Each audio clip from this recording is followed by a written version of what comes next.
Well, let's get more now on the Sue Gray report, which has been handed to the Prime Minister. We don't yet know the contents or how much of it will be given to the public today. There is to be a statement in Parliament from the Prime Minister at 3:30 this afternoon, and we'll of course bring that to you live here on Sky News.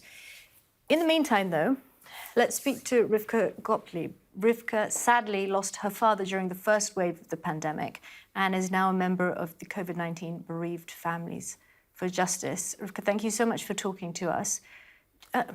I know it must be really difficult to talk about what happened, but please just tell us what happened with your dad. Sure. Thank you for having me. My lovely, really wonderful dad, he was 73 and really a active, busy member of the community. He was still working. He was relatively healthy. He came down with COVID symptoms the day before the first national lockdown in March 2020.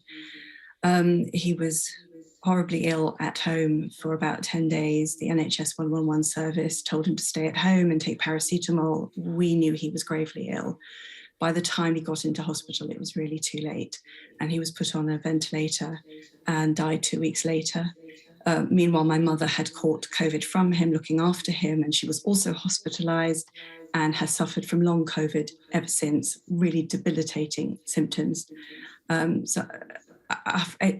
We were not expecting to lose my dad. It was traumatic and shocking. Rivka, were you able to go and visit him in hospital at all? No, absolutely not. This was the peak of lockdown. We couldn't visit in hospital. There was barely any communication. Staff were so overworked. We couldn't visit my mother in hospital. We couldn't take her food, which she really needed.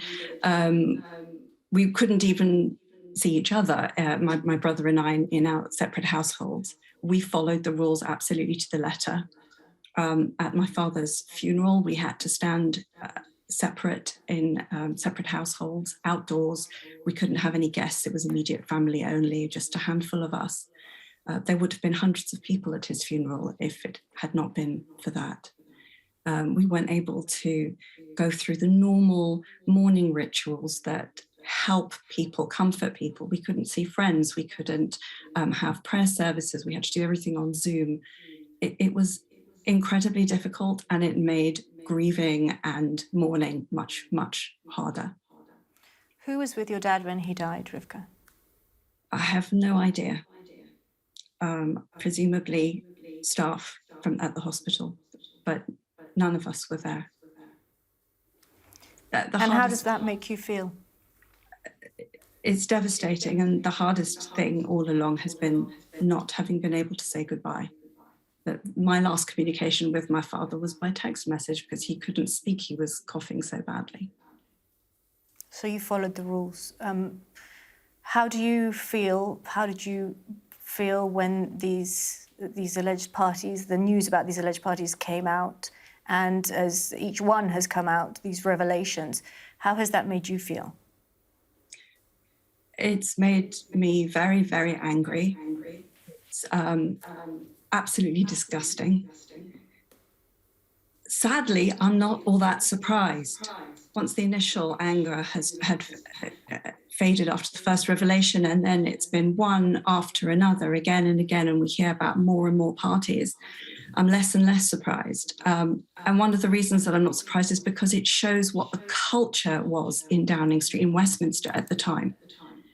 And I could see, we could all see that mistakes were being made in the handling of the pandemic. There have been catastrophic mistakes all along, that there was dithering, there was delay, there were all kinds of corrupt practices happening.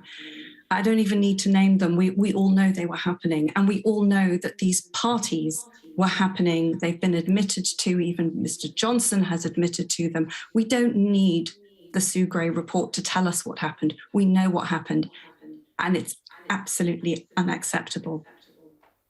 What do you think the Prime Minister should say when he makes his statement at 3:30 this afternoon? I think he should announce his resignation.